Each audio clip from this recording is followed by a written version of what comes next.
And in this part I wanted to show something that was shared by Global Vision. Excellent channel, we've reviewed many of his videos. And here he was sharing something on April 27th of this year. Red Mercury, Fake or Key to Free Energy, Part 1. And very fascinating. I thought I would just show you a few things that jumped out at me. And of course Global Vision talks about Mercury being a function in a lot of this ornamentation that we see on the top of cathedrals and really all the buildings, the domes, along with the spires and the little balls on the very top of the spires and domes, filled with mercury and oftentimes coated in gold and having some sort of function, some electrical function, perhaps free energy, perhaps healing, perhaps defense mechanisms. Exactly what? Uncertain, but definitely this mercury, along with these metals, having some role in what seems like technology of the ancient world, of the old world. And I've never really heard of this red mercury. This is new to me. And I did do a little bit of research after this video, which I'll share with you. But from my understanding, this red mercury is found in thermometers, and in the case of this old television, as we can see here, this looks like some kind of 1970s or 80s portable television, and red mercury appears to be used as the antenna. And here he takes it apart, and we can see down here that he pulls out this little tube here, and it has red mercury. And I did show a video once translating a Russian documentary showing the power of mercury and its ability to enhance the reception of antennas. And so now here in this old school television, we see this red mercury being used in perhaps the same way to enhance the reception of this small portable television. Very interesting. I'd love to hear your comments on this red mercury. Then he tears apart another kind of apparatus, and after peeling away the insulation, we see again red mercury, and he snips the wires. And now I'm going to show you the applications of this red mercury. First of all, it shuts down cell phones upon a close proximity. And next, what was really interesting is that it has the ability to repel garlic, or garlic repels it. So it doesn't seem to like garlic. For some reason, they produce a counter force to each other, and very interesting. He shows many examples, but this one here was very fascinating. What he does is he sets up a mirror, and I'll leave the link to this video, and here he sets up a mirror behind it, and he drops the red mercury on it. And first of all, the red mercury does not have a reflection. Very interesting. And here he's pointing out like a vampire's blood, and how a vampire is not supposed to have a reflection, as if it's some kind of a metaphor for this. And so it's garlic repels this thing, again, similar to a vampire.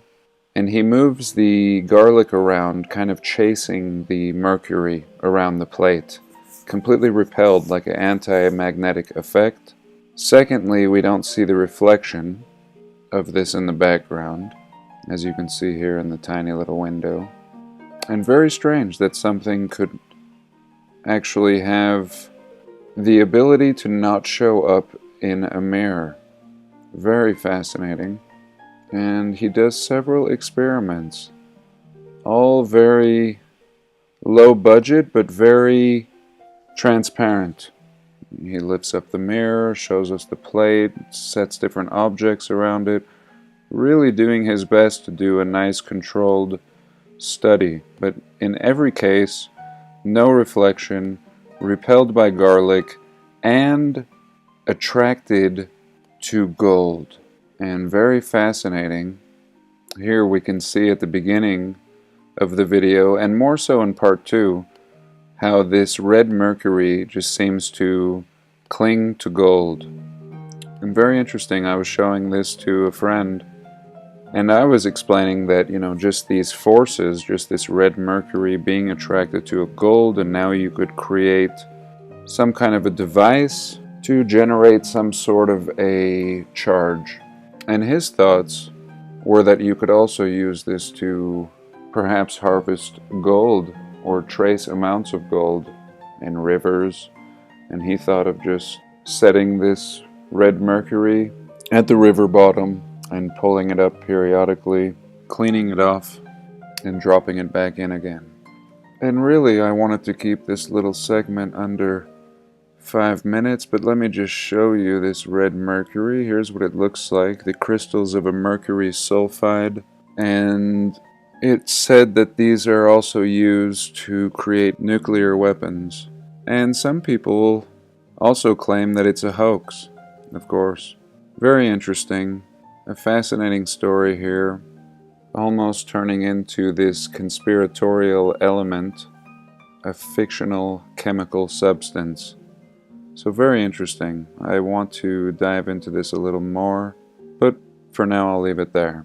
So in this little burst, we're going to check out Canada's Grand Railway Hotels. Now I've been showing this Chateau Frontenac here in Quebec, Canada. Absolutely mind-blowing.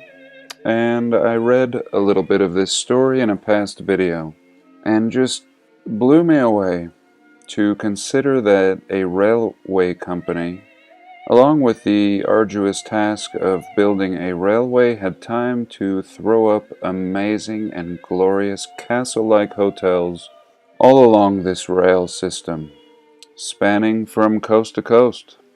And these are no Motel 6s or Holiday Inns. These are nothing short of the most amazing buildings found anywhere, today and yesterday. So again, I started out with this chateau, and pretty soon I had a flood of comments coming in, prompting me to look at more of these hotels along the rail lines. And so today we're just going to see what we can see. Many of these hotels were built in the chateau style, or chateauesque, which is a result that became known as a distinct Canadian form of architecture. Very interesting.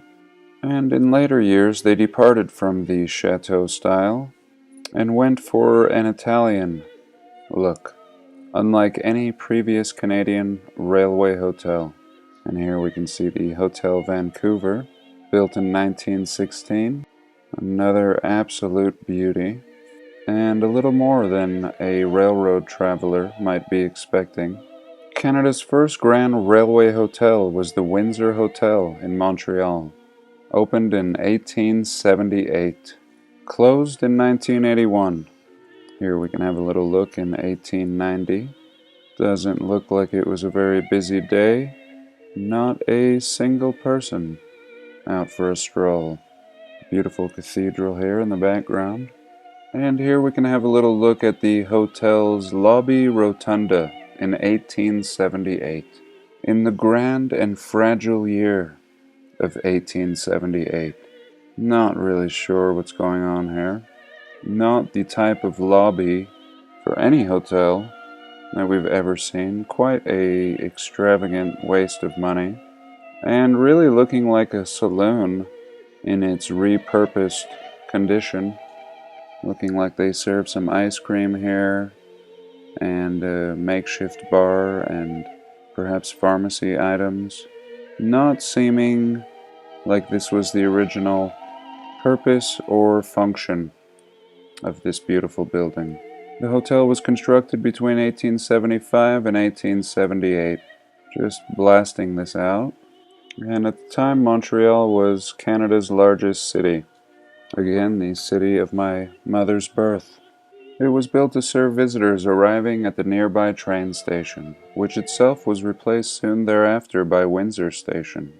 Here a little look at the Windsor Station in present times.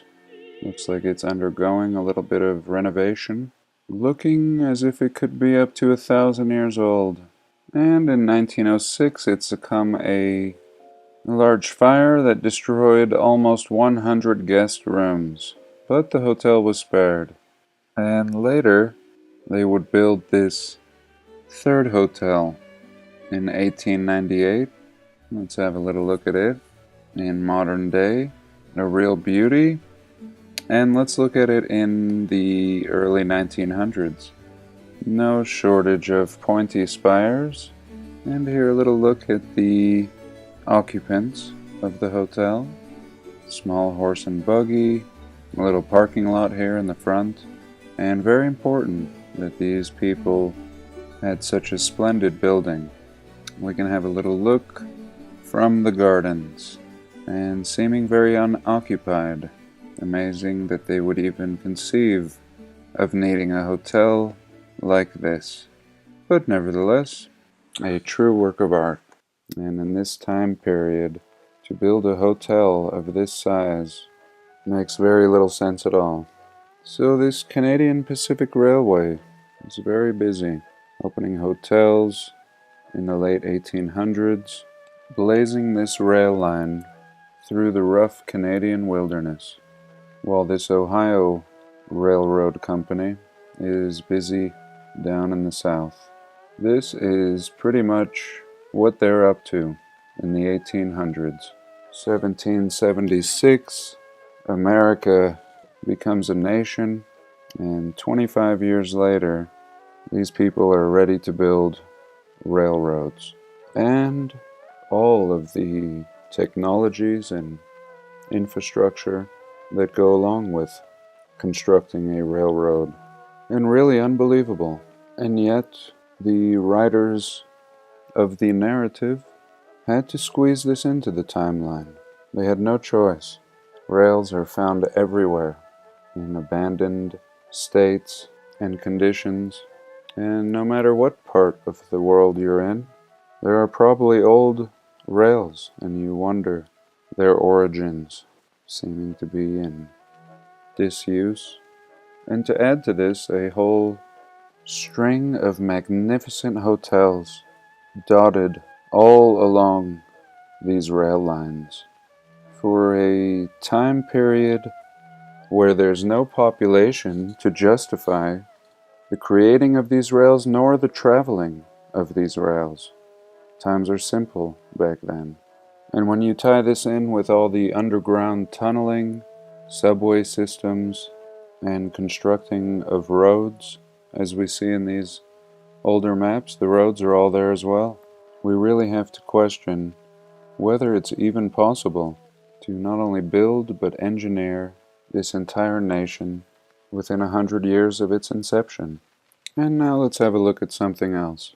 This was shared with me in a comment, someone asking me to have a look at this building in Germany, a beautiful city in which I've discussed and been punished for in a past video. But today I just wanted to look at this beautiful building built in 1907 and 1909. Today it's simply used as an office building.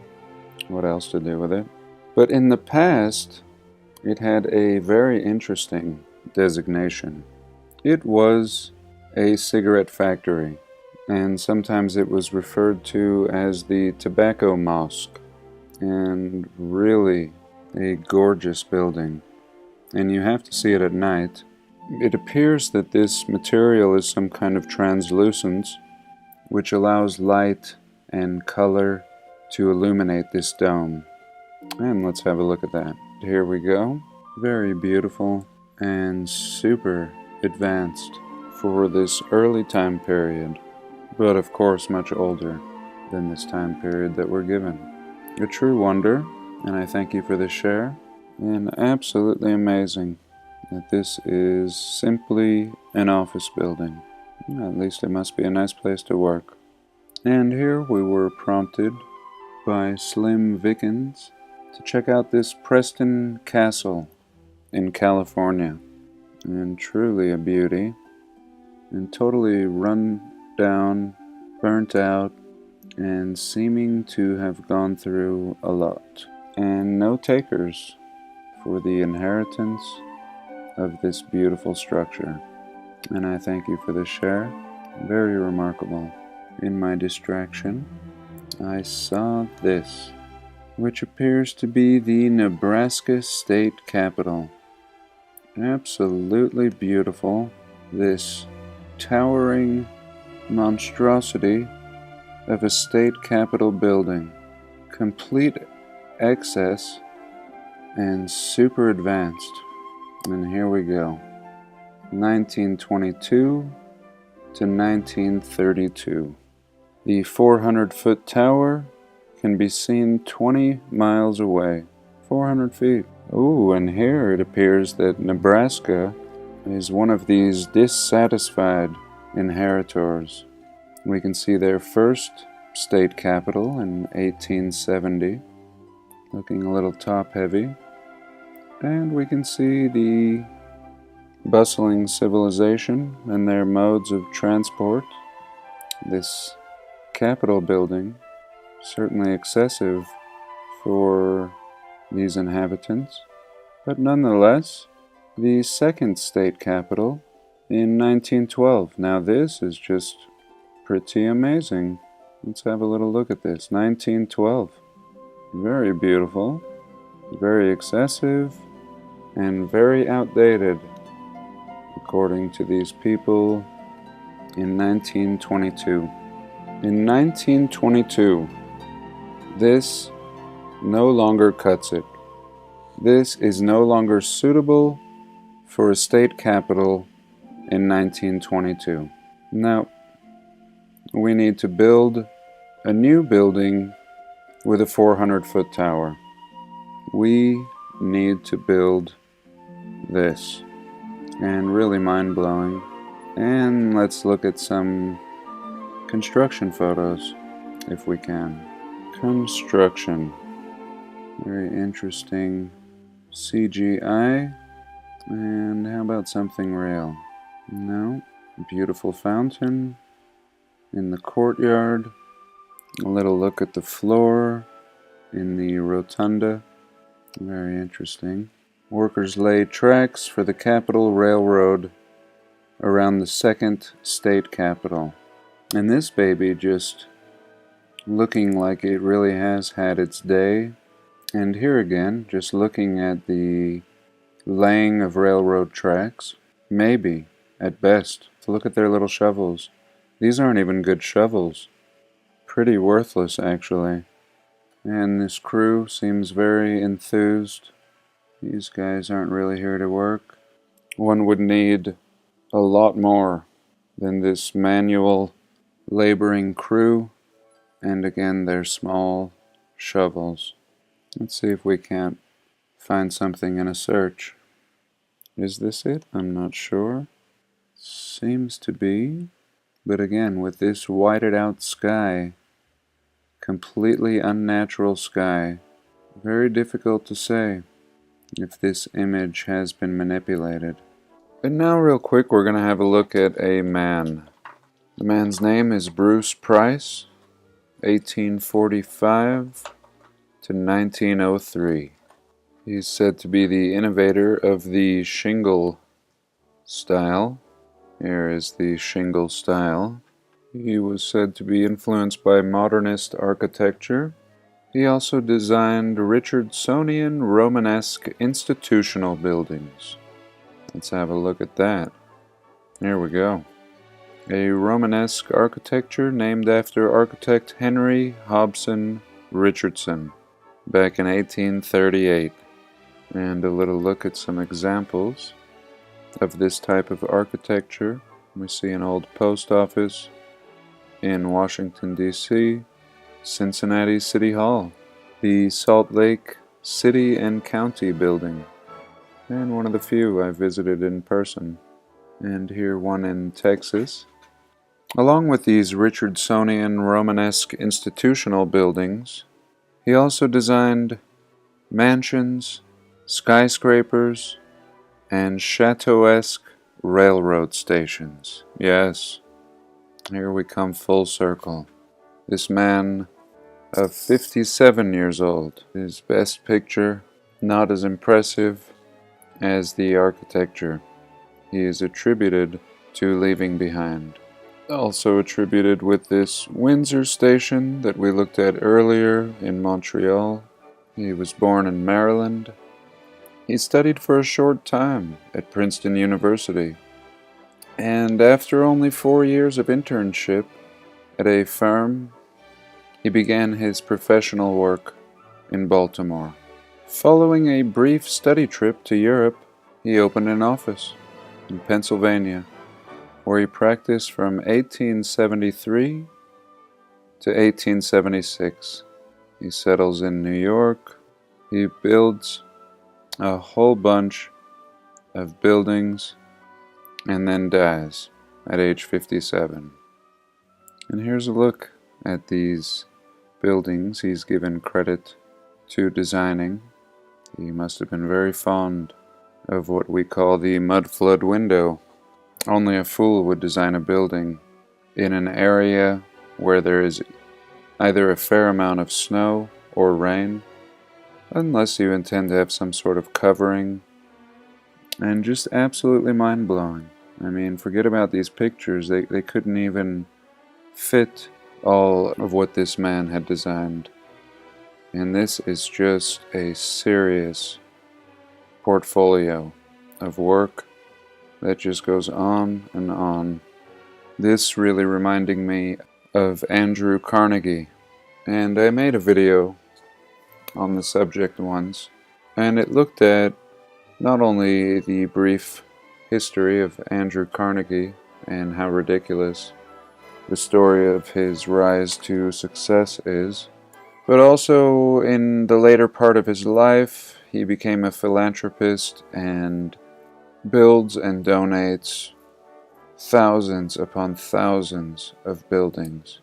Here we can see 3,000 public libraries, and this is just public libraries. I mean, over on this side we see his Carnegie Hall, and one after another. And all of these Carnegie buildings, and as seen down here, Carnegie University, all of them repurposed buildings, conveniently labeled as a Carnegie building. Everybody accepts the backstory well, and again, thousands upon thousands of redesignated buildings from the old world, all attributed to this Andrew Carnegie. Well, I guess that's it for this week. I thank you so much for joining me, and do have a blessed day. Please like, comment, and subscribe.